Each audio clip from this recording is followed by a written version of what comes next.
Good afternoon, esteemed members of the press, ladies and gentlemen.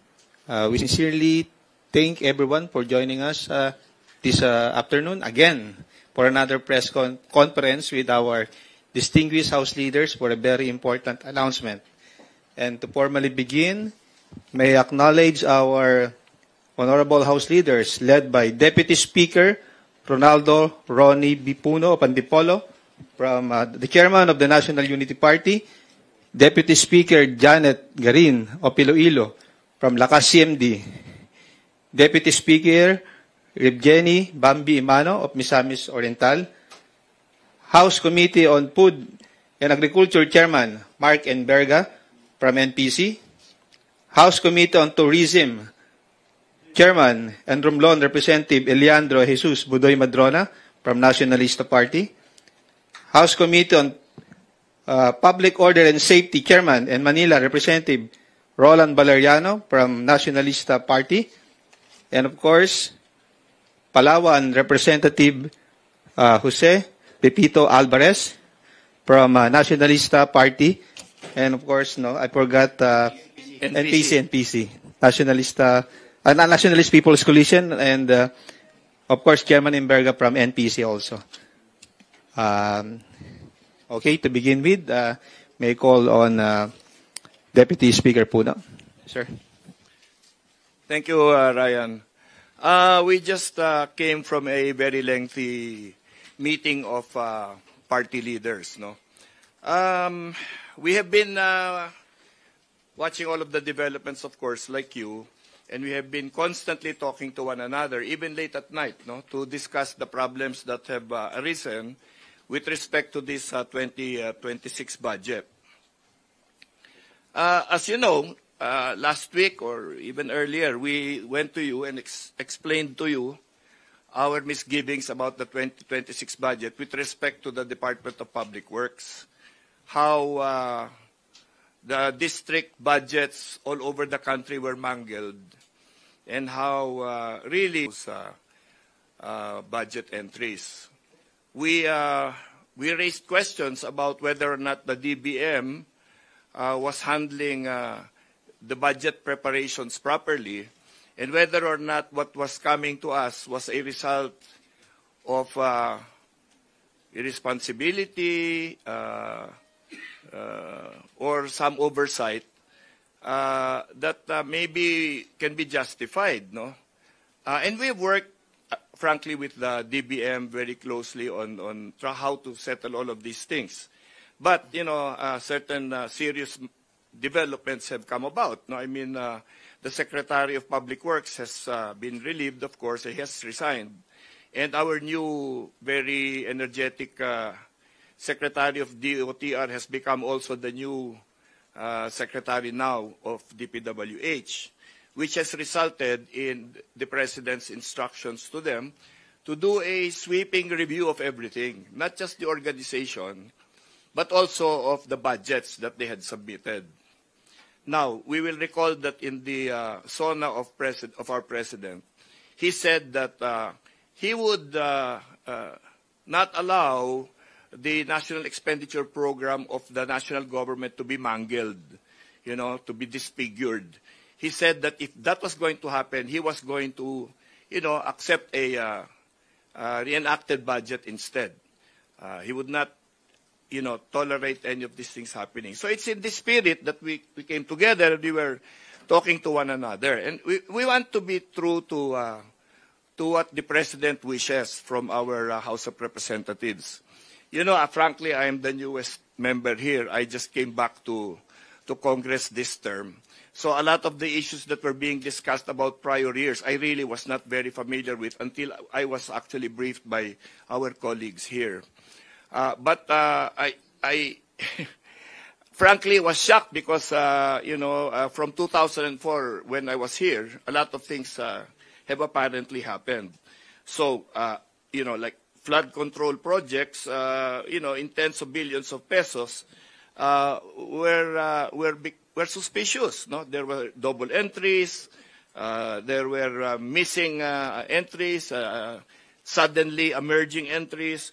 there were double appropriations, there were oversized lump sum nationwide allocations. So, in the beginning, we were thinking this is maybe just public works, no? But, we have been slowly going over the other agencies as well. Little by little, some things have been appearing, no, and surfacing. In the DILG, for example, where, as you know, I have some experience, some questions, again, recently were raised about, purchase of firearms and whether or not they were in the budget. There was supposed to be an 8 billion entry or insertion in the budgets. Frankly, we have been looking for the item in the 2025 budget for an 8 billion purchase. We didn't so far see it, unless DBM can produce it for us. In the 2026 budget, it's not there either. So we don't know where that whole discussion is coming from. So in the National Unity Party, we have requested Congressman Roland Valeriano, who is head of the Committee on Public Order and Safety, to assess the situation, maybe call a hearing, invite the people concerned to see what is this matter that we are talking about here. Because, frankly, the congressmen are in the dark about this. So, how do we move forward when what has been given to us is very difficult to deal with? For example, in the Department of Public Works, for example, just in our National Unity Party, I've reported to you already previously that maybe 90% of the district budgets were really mangled. In discussions with the other parties, it appears to be a common experience rather than a rare experience. There are already other things we are coming up with in other agencies. No, I will advance to you the information that in the Department of Agriculture, there are indications of similar problems, specifically with reference to farm-to-market roads, in the amount of something like 10 billion pesos. No? And we are getting reports that these were also like peddled, no, to certain parties. There are other concerns, very many concerns that have been raised in our party leaders meeting. So we have decided as a group to recommend the return of the 2026 national budget to the DBM because we do not know how to deal with it. We have to practically redo the entire submission to us, and we do not want to be suspected of any untoward action. We don't want it to appear that we are not accepting the rightful recommendations of the DBM, and on the other hand, we do not want to be accused of also of replacing or amending by errata a huge portion of the national expenditure program that they have submitted to us. So we have decided that in good conscience, we cannot begin deliberations on this national budget, and we owe it to all of you that that this is allocated properly, transparently, free of corruption, and we believe that at this point, the national expenditure program submitted by the DBM falls short of that standard. So we are recommending to the Speaker that we return the 2026 NEP to the DBM, and we are asking our members now to refrain from any further participation in any other budget hearings until this matter is resolved. Okay? There's been enough and too much distrust already going around, especially with respect to the House of Representatives. And we do not want this thing to continue, so we toss it back to the DBM so that they can find a logical explanation and resolution to all of these things. Now, the question has been asked. We asked our House legal counsel, as we are wont to do in situations like this, whether this is possible. Can we return the NEP to the DBP, DBM. So, and this is the initial opinion given to us, and we will give you copies of this, but allow me to read it to you. In light of the admissions publicly made by the department secretaries that there are erroneous entries in the National Expenditure Program transmitted to the House of Representatives, the House will be justified in returning the same to the Department of Budget and Management so that it can effect corrections, so that the House can deliberate on the budget that actually reflects the proposal, intent, and desire of the executive. There is nothing in the Constitution or in the law that prevents the House from undertaking the action. In fact, the action becomes necessary at this time. It is in the interest of the public that this must be done. Under the Administrative Code of 1987, subsequent to the submission of the budget to Congress, the President may transmit to the Congress from time to time such proposed supplemental or deficiency appropriations as are, in his judgment, number one, necessary on account of laws enacted after the transmission of the budget, or number two, otherwise needed in the public interest. This is an option available to the DBM2, is to appeal to these powers. This would entail piecemeal corrections, however. Returning the document for corrections will be more systematic and practical. And instead of us having to correct the district budgets of more than 250 districts, perhaps, so this is the position that the party leaders have taken, and we hope that you will all understand our intention that this thing be resolved correctly and properly. We in the House were the ones who first discovered all of these things. Now, many people are now, of course, echoing our concern about these matters. We do not believe that we should fix what other people caused. No, we are not the ones that should fix the problems that have begun in other places. The departments at the other departments, we feel they should settle their disputes first, come up with the correct budget formulations before they send them to us, so that we can, reasonably proceed on the path that is required moving forward. Sir, doesn't this assure na parang reenacted na yung budget? Technically, sir, parang magiging reenacted na yung tapos iaayusin pa nila, tapos ibabalik din sa House. Parang medyo alanganin na ba yung namapasa yung budget within this year? Well, to be honest with you, actually there is the common feeling that maybe it's a good idea if the President be the one to decide these things so that all of this avoided, no? Ayaw namin na kami masisisi dito eh. Na naman, ano? Kasi bibigyan kami ng problema eh. Ang binigay sa amin problema. Na bawat distrito kailangan baguhin, kailangan i-correct. Tapos pag kinorek namin yan, sisisinan may for whatever else will happen after that. What they should do is come up with a budget that when it comes to Congress, to the House of Representatives, kukunti na lang ang kailangan ayusin ulit. But what we are looking at now is a budget that we, in a very, very real way, have to amend in huge portions, no? And I don't believe that is what's called for from the House of Representatives. Sir, I understand last Friday, may mga sinabi kayo tungkol dun sa mga projects na tapos na, pero may pondo pa rin sa 2026 NEP. Pero lahat po ba yung mga nakita nyo, ganun ding situation na parang tapos na, pero may pondo pa? Or is it the case of hindi ito yung pre-propose ng district offices namin, ng mga departments? Well, iba-iba, siyempre, no? Pero yun ang mga examples, yun ang mga pangyayari sa mga individual budgets. Siguro the other party members can also address this, no? Pero sa NUP, ganun ang nangyari.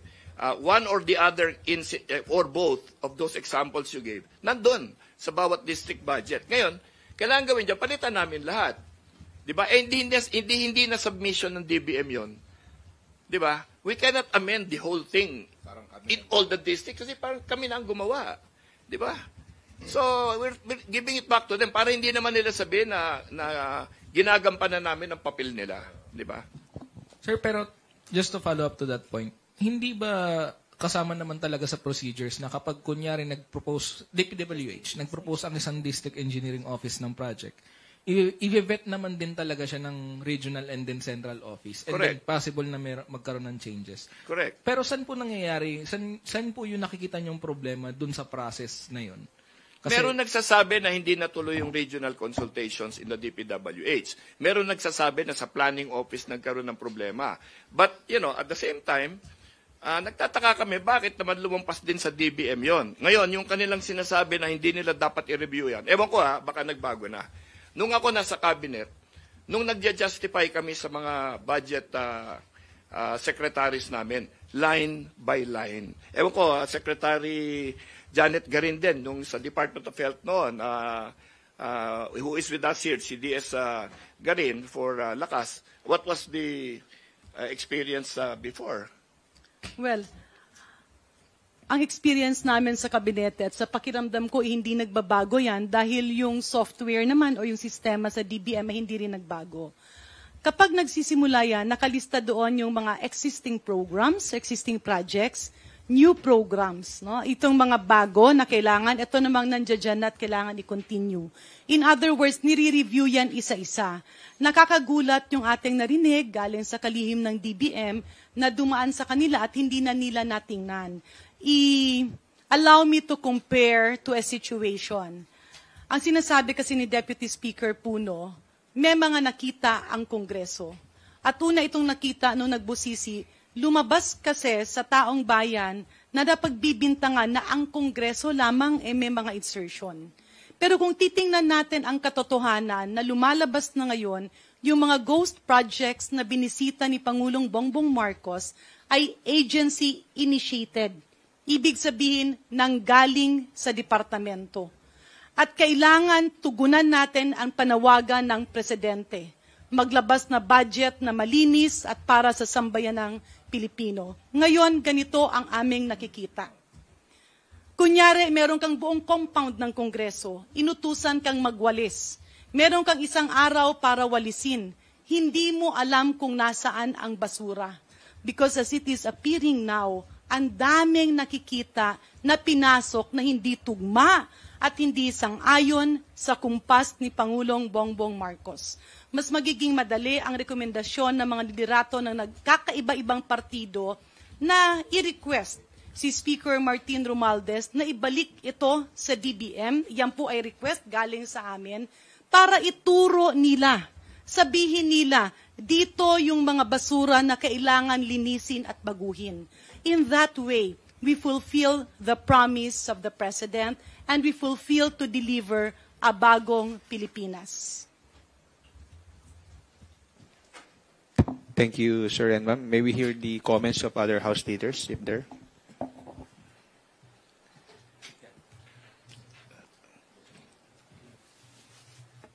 Okay, from DNP, alam mo, yung sitwasyon kasi ngayon ng budget is such that it will require a very big change, ano?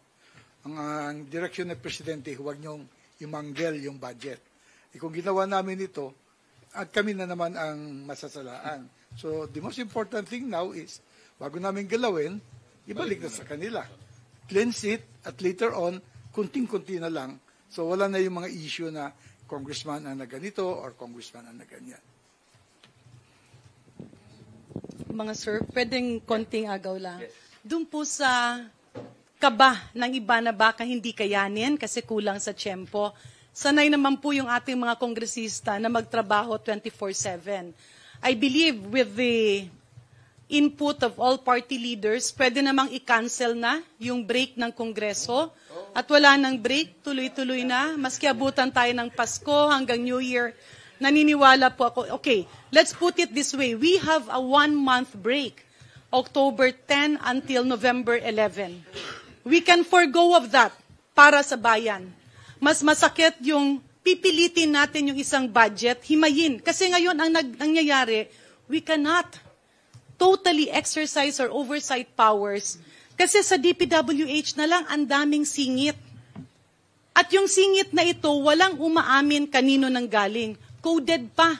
Malalaman mo lang dun sa mga amount na pare-pareho. Hindi alam ng kongresista, hindi alam ng mayor, hindi alam ng gobernador, Sabi ng DBM, hindi rin daw nila alam. Baka mamaya, pinasok na ang computer ng multo, kaya hindi ito nakikita. Ang sabi naman ng DPWH, sinubmit daw. In other words, mas magiging mabilis ang trabaho if we admit that there are lapses because walang perpekto eh. Pero kung makita at ituro nila, ito ang mga executive insertions na hindi nararapat at hindi sang-ayon sa kumpas ng presidente, then that will be the time that Congress can efficiently exercise our oversight powers. Yes, thank you. Also to add to that, I think we've done this before, as mentioned by Kong Janet, Deputy Speaker Janet. So I think in the two Congresses ago, talaga nag-marathon kami dito. So it's doable. Walang uwian, magdamag. So I think we're prepared for that. So handa naman kami doon. Sir, actually, tatanungin ko dapat yun na para bang sort of deja vu nung nangyari nung 17th ba yun or 18th I think, nung na-discover din yung mga flood control na anomalous, tapos nagkaroon discussions back and forth between the House and the Senate, tapos nag-result into a reenacted budget. Parang nakikita nyo ba yung ganong scenario ulit? Well, actually, we're in a better position because medyo maaga pa ito.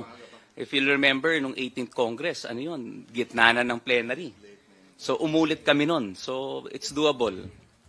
So, December na. Talagang kaya naman, kaya. And I think we're in a very good position. As long as DBM will give us a clear list dun sa kanilang mga gusto talaga. Thank you, Gab. Marian Enriquez from TV5 is now recognized. Thank you po. Nakausap niyo na rin po ba kahit paano si Speaker Martin Romualdez regarding this concern po natin? We actually informed him already that this was our recommendation. Hindi pa kami sinasagot. That is why ang sinabi namin sa party members namin, until we get a response to our request or our recommendation, wag na muna kami mag-attend dito sa budget hearings. Kasi for example, dito sa Public Works, anong pag-uusapan namin? Sinabi nga na nila, ibabaguhin nila lahat. So what will we discuss? And ayaw naman namin na there are unresolved issues before we go into a full review of the expenditure program. So we're hoping that we will get an answer in the next couple of days about whether or not the Speaker will allow us to return the entire thing to DBM. Sir, kasi Friday na nga po, Public Works and Highways, nakaschedule na po yung budget deliberation. So, are we calling all of our members na wag na munang umattend dito sa DPWH particularly hanggat wala pang sagot ang ating speaker regarding sa pagbabalik nga po nito? Lahatin na natin kasi baka mamaya inumpisa natin yung ibang agencies, ganito na naman ang mangyayari. Sinabi ko nga kanina sa Department of Agriculture, parang meron na kaagad nakikita dyan eh. Alam mo yon? So, imbis na paulit-ulit tayong ganito, balik na muna sa kanila. Pagbalik dito sa amin, kailangan certified 100% nila na wala na yan at saka talagang they reviewed it properly the way they are meant to do by tradition and by the law. Di ba? So, that's where we are right now.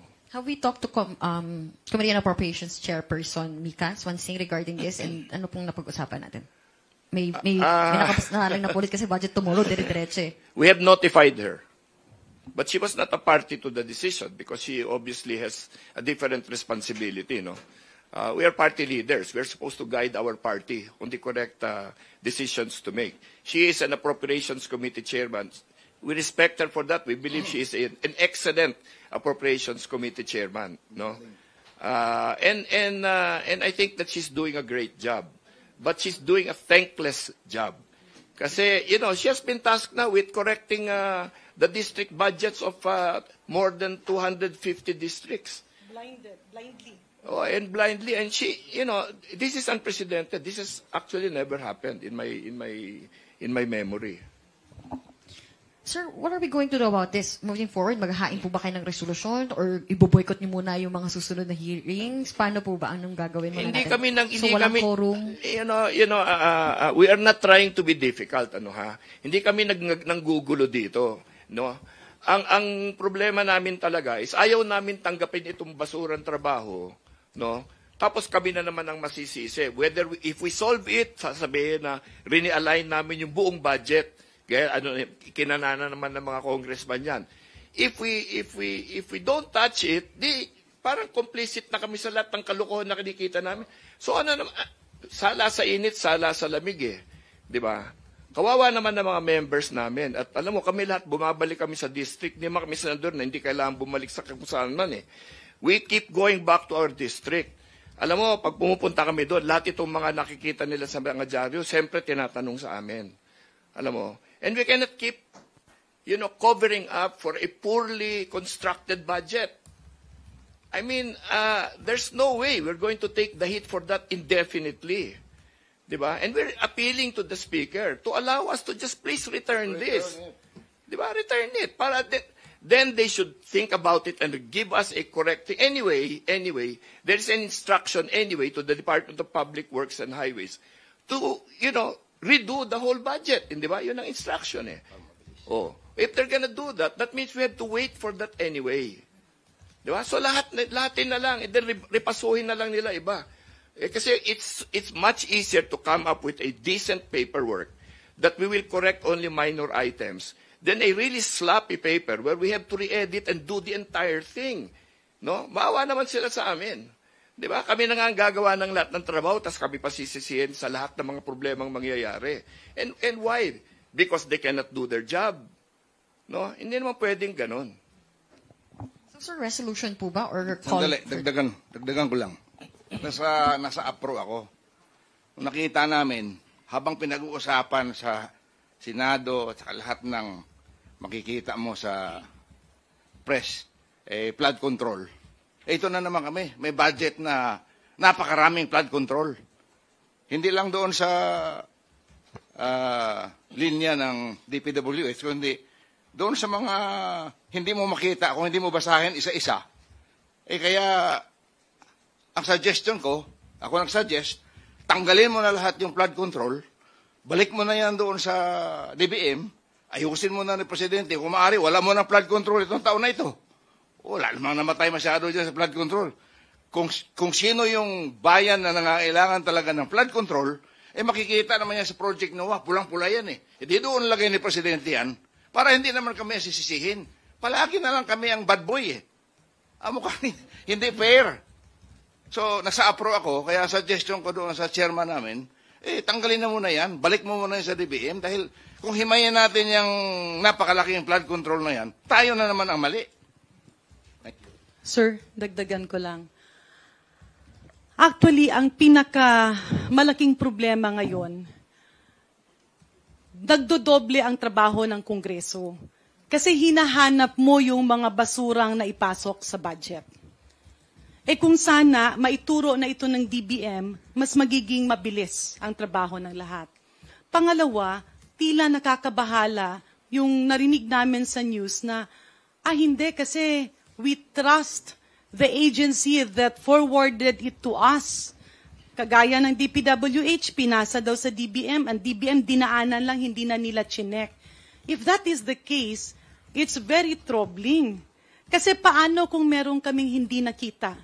Siyempre, ang dagok nito kay Pangulong Bongbong Marcos. He already gave the direction. Ang kumpas niya, ang budget ay dapat sang-ayon sa kailangan ng bawat pamilyang Pilipino. And he mentioned good quality standard infrastructure. Ang kailangan, edukasyon, even healthcare. Kamakailan lang, medyo nag-uusap-usap nga kami, kasi ang daming humihingi ng pondo para sa hospital. Ang gusto ng Presidente, zero balance billing. Ang hinaingnan naman ng mga hospital, dagdagan yung kanilang pondo kasi lumaki ang kailangan ng mga pasyente. Pero teka, paano nakalusot sa DBM na tila merong approximately 1 bilyon, na yung 1 bilyon, instead na pondo para sa mga ospital at mga RHU, ay nilagay ng DOH pampaganda ng kanilang mga opisina. Kung hindi pa namin yan nasilip, hindi naman sasabihin ng mga opisina. In other words, napagbibintangan ang Kongreso sa mga kapalpakan na nangyayari sa budget, pero balikan lang natin. Yung mga ghost project, yung mga substandard projects na nakita, lumalabas. Wala pa sa Kongreso ang nakaraang mga budget, andudun na yon sa listahan. So paano natin lilinisin kung ikinalat ang dapat na linisin? So kung matutulungan kami, eto dito ang mga bagay-bagay na dapat linisin. Mas mabilis at tila magkakatulungan lahat tayo para ma-deliver ang kumpas ng Pangulong Bongbong Marcos. If I may add, yeah. One very good example is in the province of Misamis Oriental. There's this national highway bridge, very, very vital, that connects the first and the second district in Misamis Oriental. So they promised that they have to build it because it has zero integrity already, the other side, the left side. So what happened? We agreed, and sabi namin kung pwede bilisan lang, kasi very vital. Talaga, most of the people that comes in and out of Cagayan de Oro uses that bridge. Nangyari, so they promised us, so this 2026 budget that DPWH proposed, walang continuation ng trabaho. So kung hindi matapos to, how long will the people of Misamis Oriental and the city of Cagayan de Oro has to suffer? So I think the reason also that's for my one point for my province only, a little bit parochial, but we had the same issues with other members of NP. That's why we agreed that we will return the budget to DBM. Hopefully they'll be able to fix it, and hopefully it would be easier, and we'll be able to see which projects really are prioritized and they want to finish within the term of the president. Thank you. Sorry ha, idagdag ko lang ng konti, very quickly. Sa totoo lang, hindi naman yan may tatago dyan kung walang nagtatago. O hindi yan may sisingit dyan kung walang nagsingit. So para mas epektibo at talagang matugunan, nabliblame ang Kongreso sa mga insertions na nagkakaroon ng errata, insertion dahil inaayos mo. Paano ngayon kung hindi maituro ng Department of Budget and Management at ng ibang mga eksekutiba na opisina yung mga naisingit na hindi kailangan? Siyempre, masisisi tayo because we might be misinterpreted as being remiss in our duty. Kaya nga, at the end of the day, tama rin ang hinaing ng ibang mga party leaders, ibalik i-rekomenda kay Speaker na ibalik sa DBM, and for DBM to give us a cleansed budget, or pwede namang lumabas sila at aminin at ituro nila kung nasan yung mga ito para mabigyan kami ng tamang direktiba na sundin ang tugon ng Pangulo. Ma'am, kailangan pa ba ng resolution for this? Or okay, yung call po na to is, ito na po yun? Or will you be filing a resolution po? Hindi pa, we decided today, we are just raising it with the Speaker as a recommendation. I don't think, we have thought about the procedure dyan, kasi that's formalization lang of whatever we already decided. So, if it needs a resolution, yes. Last na lang po, from my end.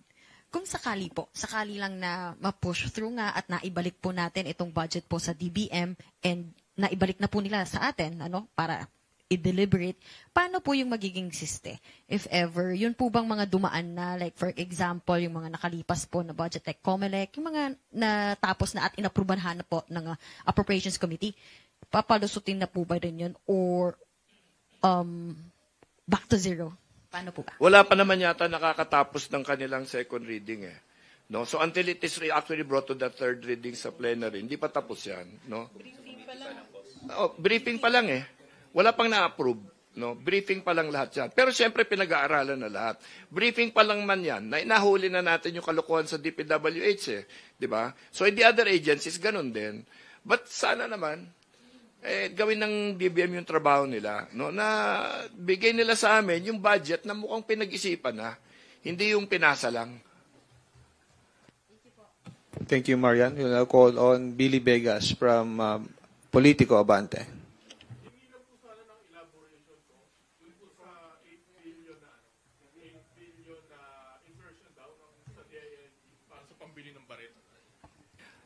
Okay, tinignan namin yung 25 budget, hindi namin makita. Tinignan namin 26 budget, hindi pa rin namin makita. So siguro kung sinasabi mong insertion wala sa 25, baka pinaplano pa lang sa 26, Kaya titignan natin kung anong storya diyan. Congressman Valeriano, you might want to address this. Hihingi kami ng ng inquiry through Congressman Valeriano, either motu proprio, but alam ko one congressman is already preparing a resolution to ask for the same investigation. Kasi masyadong malaki, di ba? Again, just like what DS po have said, magkakandak ako as chairman ng Public Order and Safety regarding dun sa unsolicited proposal. I think it's worth 8 billion na sinasabi between the PNP and the DILG. Once and for all, masettle whether it is motu proprio o may magpasok ng resolution or may mag-privilege speech. The earliest is by next week. Thank you. Go ahead. Kung papalagay niyo po ba may kinalaman yung pagkakatanggal kay Chief PNP Torre dun sa 8 billion na insertion na hindi raw niya pinirmahan? That we have to see pagdating ng hearing. Makikita natin yan kung may kinalaman. Definitely, they will be invited to the hearing. Thank you po. Thank you, Billy. Rose Cos from UNTV, please proceed with your questions. Magduel lang po ako dun sa proseso na nangyari para po magkaroon kayo ng desisyon na ganito. Was a consultation made between among party members or among party leaders lang po? Well, sa amin, party leaders and some members, But kasi there has been discomfort already on the part of many of our members. So kami naman, that's the reason the party leaders met, is because nga of the unhappiness of many of our members nung nakita nila yung kanilang mga NEP, And we were in the middle of a process of asking them to correct, the NEP. But then we were finding that a really large majority of our members were having to correct 80% of the budgets, the NEPs that they had been handed. So based on that, and after consideration with some of our members, we suggested to the party leaders this recourse. Now, ito naman, this is a recommendation to return. That's why tinanong kung may resolution na ba yan. Wala pa naman. We just came together and we are recommending it as a course of action. And then we are requesting our members not to do anything really, but to wait until a decision is reached on this matter. Kong Mark? Yes. Thank you, DS Ronnie. So just the same for NPC. A few of our members had the same observations as those with the other members, I would presume, for Lakas and UP, NP. So just the same, of course, we also spoke of the President, di ba, na under review talaga ito. The better that we also recommend na ibalik na lang muna yung NEP sa DBM. On the part of Lakas, the leaders and a few members, nagsimula rin kasi to sa dami-dami ng lumalapit. Ako siguro hindi ko na mabilang yung ilan yung paulit-ulit na nagtatanong, ano ba ang dapat gawin? Ano bang pwedeng gawin? Hindi rin namin masagot. It's a situation of nakita mong may problema. Nakita mong bulok. Pag ayusin mo, ba't mo ginalaw? Pag hindi mo naman ginalaw, ba't mo pinabayaan? So, with this situation, nalilito ang mga miyembro. And that is why the decision of majority of the members of Partido Lakas was to talk to other party leaders and request the Speaker to return the budget to the Department of Budget and Management so that we can have a clear signal and a clean slate. Doon ka magsisimula sa alam mo kung nasaan ang babaguhin at sila mismo, alam na nilang may problema baguhin na nila. So for this recommendation to be finally realized, the Speaker has to approve your recommendation. Well, if he grants our recommendation and request, then we will discuss the formal method of undertaking this. Pero we hope that we will get an indication, some guidance as soon as possible. Kasi siyempre, time is of the essence, and like like most of our members, we do, and like you, we do not want to lose the break, no? but we will if we have to sacrifice that. Wag naman sana nilang masamain itong pagbalik. Kasi this is for the better. Diba? Kung hindi natin babalik ito, we'll swallow it hook, line, and sinker. Abay, kasama kami doon sa kalukuhan, di ba? So mabuti na yung maayos nila. Pagdating dito, wala na. At saka willing kami mag-work overtime. If necessary, the whole October. We forgo of our break. That's our promise. Thank you. Last question na lang po. Yun pong in-encourage nyo po yung party members nyo na wag munang dumalo ng mga budget deliberations. Effective when? Today or tomorrow? Tomorrow. Okay po. How many members will not attend the budget deliberations? Do you have a ballpark figure? Basta, I don't know exactly how many. No? I cannot give you a number. And of course, like any other institution, we allow our members to exercise their own free will. Nagre-request lang naman kami sa kanila. No? We, like in the NUP, we will not expel anybody for attending. No? So, nakikiusap lang naman kami. Basically, sa Partido Lakas, ganito lang yun eh. May bahay, pipinturahan mo, yun naman pala, gigibain lang din. So, why paint a house when it is due for demolition? Kaya nga dito, ang hirap kasing mag-attend ka ng hearing, ng budget briefing, tapos alam mo naman na marami doon ang talagang hindi sang-ayon sa tugon at kumpas ng presidente. Salamat, Rose. Haji Camino from Brigada News. Please proceed. Good afternoon po, DS and mga Kongs. One point lang po, kasi nabanggit nyo kanina, pinagbibintangan nga po yung House of Representatives sa mga insertions, yung sabi nga po ninyo, DS, sasabihin naman, kinakananan naman po ng mga congressman yung budget po. No? Pero, do you think head should roll, especially on the part of the DBM maybe, or sa kung sino man po yung dapat na managot sa nangyayaring ito, aside pa dun sa magiging recommendation po ninyo na ibalik nga po muna yung NEP sa DBM? Well, di ba continuing process ito? The task of holding people accountable does not end here. In fact, even when you get to the Senate, we are hoping that will continue. For example, there's a lot of talk about, the BICAM and all of that. No? I don't think that has been completely resolved yet. No?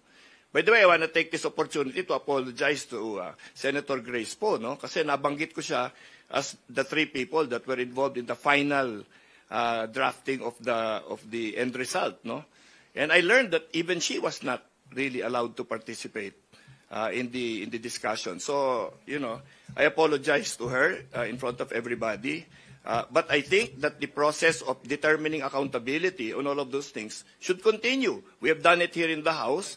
Our chairman of Committee on Appropriations from the last year is no longer there. He is replaced by somebody who is very competent and beyond reproach. We think that that should happen also in the upper chamber. No, let this process be left in the hands of people with clean hands. No, wala naman may mga bahid pa kasi we will do our work here, then we will send it to the Senate. If they have not resolved this issue of accountability by the time this gets to them, I don't think anybody will believe the result that will come after that. Diba?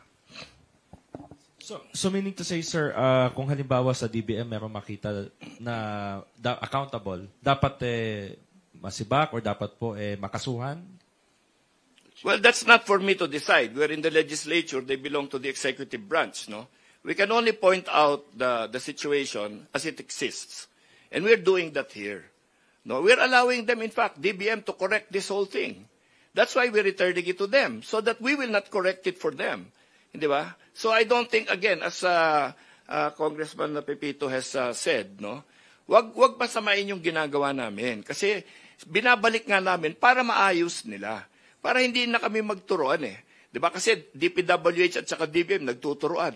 O nandyan na yung magaling na DPWH secretary, siguro matitigil yung turuan na yan. Di ba? Ngayon, pagdating sa amin, sana mawala na rin ang turuan namin ng DBM. Pero sa ngayon, ang sinasabi namin at mapapatunayan namin at napatunayan namin, yung dumating sa amin, hindi maganda. So, ibig sabihin, halimbawa po yung kay Congressman Valeriano, yung sa issue po no sa DILG. So, papatawag niyo po sila. Tapos, if ever, mag-recommend po to file charges against those involved or accountable dun sa issue po na yun. Kung sakali na yun nga po yung lumabas. Yes, kung ano yung makikita namin doon, transparent naman yung committee namin, definitely gagawa kami ng resolution. At kung ang resolution namin, ang recommendation namin is to file charges against those who are involved, why not? Okay, maraming salamat po. Thank you, Haji. Next up is Earl Tobias from IBC 13. Good afternoon. Good afternoon po, sir, and the other political party leaders. Tanong lang rin po, malaking konsiderasyon po ba para sa mga political party leaders yung pumutok na balita na may district engineer mismo na nanuhol kay Congressman Leviste para hindi imbestigahan ng Kamara yung maanumalyang flood control project doon? At gaano kalaking concern yun para sa mga partido ngayon kung sakaling sistematiko pala yung ganong klaseng panunuhol po?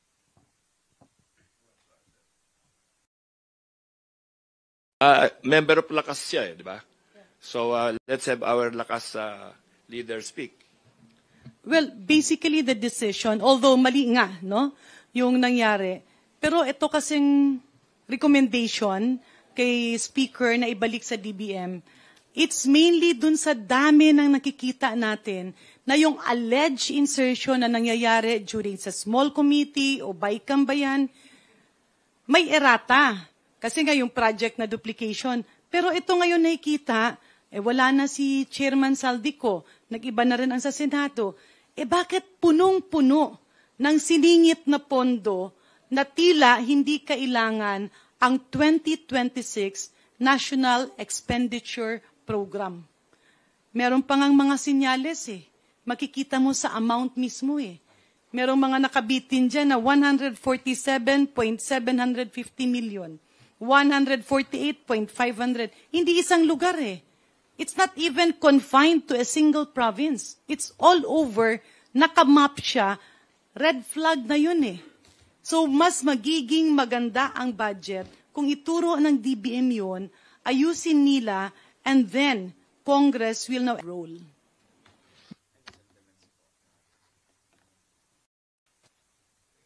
Thank you, Earl. Sir, we will entertain one more question from Kenneth Basilio, Business World. Have we factored in the discussions that returning the proposed budget could delay the process and ultimately its approval, which could dampen the country's economic growth? We have more than a month break from October 10 to November 11. Sa December, mahaba-haba rin ang break. As members of Congress, everybody has committed to spend their time so that the budget will not be delayed. It will not affect our economy kasi talagang isasubmit yun on time ng Kongreso. Pero ang dapat lang din, itidan na kaagad ng DBM, ituro na kaagad nila nasaan ba itong mga basurang siningit para hindi na tayo maghanapan.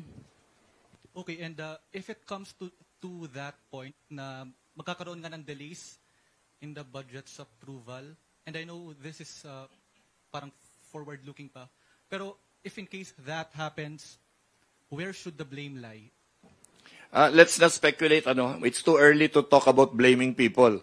Kasi what we want to do now is give the DBM an opportunity to correct things, clean things. No? Kasi if they're the ones that do it, it will be quicker.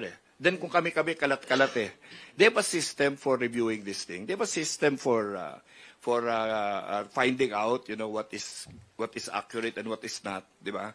Instead of us, solving it in 250 plus different districts and then i-calculate pa namin and then we don't have the information that the DBM has, di ba?